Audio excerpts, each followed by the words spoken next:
Hi friends, ஆடி மாதத்தில் தாலிக்கயிறு மாற்றலாமா மாற்றக்கூடாதா? அப்படி தாலிக்கயிறு வந்து சேஞ்ச் பண்ணனா என்ன ஆகும்? இந்த ஆடி 18ல் கல்யாணமாகாமல் இருக்கிற பொண்ணுகள்லாம் என்ன பண்ணணும்? கிராமத்தில் ஆடி 18ல் என்னென்ன பண்ணுவாங்க? ஜோதிடத்தில் தாலிக்கயிறு வந்து சேஞ்ச் பண்ணுறதை பற்றி என்ன சொல்லியிருக்காங்க? இப்படி எல்லாமே நம்ம டீட்டெயில்டாக இந்த வீடியோவில் பார்க்கலாம். சொல்லி தான் இந்த விஷயம் எல்லாமே தெரியும். அவங்க சொன்னதை தான் நான் இங்கே வந்து ஷேர் பண்ணியிருக்கேன். ஏதாவது தப்பாக சொல்லியிருந்தேன்னா மன்னிச்சிடுங்க. கரெக்டான ஸ்டேட்மெண்ட் வந்து கமெண்ட் பண்ணுங்கள், நானும் தெரிஞ்சுக்கிறேன். கிராமத்தில் இருக்கிற பாட்டி எதுவும் தப்பாக சொல்ல மாட்டாங்க தான் நினைக்கிறேன். அவங்கள ஃபோட்டோ எடுக்கலான்னு கூட நாங்கள் ட்ரை பண்ணணும். ஆனால் அதை அவங்க வந்து அக்செப்ட் பண்ணலை. ரொம்ப ஷையாக ஃபீல் பண்ணாங்க அவங்கள ஃபோட்டோ எடுக்கணும்னு சொல்லும்போது. ஸோ அதனால் அதுக்கப்புறம் நாங்கள் வந்து அவங்கள தொந்தரவு பண்ணாமல் ஃபோட்டோ எடுக்கிறது விட்டுட்டோம். அவங்க ஆடிப்பெருக்கு பற்றி என்ன சொன்னாங்கன்னு பார்த்தீங்கன்னா, ஆடி மாதம் 18ஆம் தேதி தான் இந்த ஆடிப்பெருக்கு ஃபெஸ்டிவல் வந்து கொண்டாடுவாங்க. கிராமத்தில் ஆடி 18ஆம் பெருக்கு சொல்லுவாங்க அப்படின்னு அவங்க சொல்லியிருந்தாங்க. அன்னைக்கு ரொம்ப ரொம்ப விசேஷமாக எல்லாருமே வந்து கொண்டாடுவாங்க. நல்ல மழை பெஞ்சு ஆற்றுல வந்து புது தண்ணி வந்து ஓடி வரும். எல்லா வருஷமும் ஆடி வந்து ஸ்டார்ட் ஆயிடுச்சுன்னா அதிகமாக வந்து மழை பெய்யும் அப்படின்னு வந்து சொல்லியிருந்தாங்க. ஆடி 18 வரைக்கும் மழை பெய்யாமல் இருக்கவே இருக்காது. இந்த மாதிரி ஆற்றுல புது தண்ணி வர்றதுனால நாங்கள் எல்லாருமே அதை வணங்கி அந்த தண்ணியில் வந்து குளிப்போம். அதுவே காவிரி நதியில் வர்ற தண்ணியை ஆடி 18 கொண்டாடுறது வந்து ரொம்ப ரொம்ப ஃபேமஸாக இருக்கும் அப்படின்னு வந்து சொல்லியிருந்தாங்க. ஆனால் இப்போ தமிழ்நாட்டில் வந்து இந்த மாதிரி ஆற்றுல இறங்கி குளிக்கக்கூடாதுன்னு அனௌன்ஸ் பண்ணியிருக்காங்க. சேஃபாக வந்து செலிப்ரேட் பண்ணுங்கள்.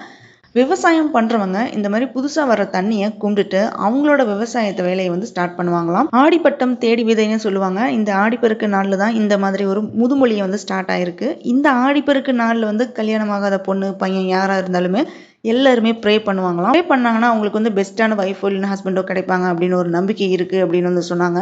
இன்னொரு விசேஷம் என்னன்னு பார்த்தீங்கன்னா, இந்த ஆடிப்பெருக்கு அன்னைக்கு தான் புதுசாக கல்யாணம் ஆனவங்க எல்லாமே புது மஞ்சள் கயிறை வந்து மாற்றுவாங்க. சுமங்கலியாக இருக்கிற பொண்ணுங்க வந்து தாலி வந்து பெருக்கி போடுவாங்க. அப்படி பண்ணனா ஹஸ்பண்டோட ஆயில் வந்து அதிகமாக இருக்கும் அப்படின்னு ஒரு நம்பிக்கை ஒன்று இருக்குது.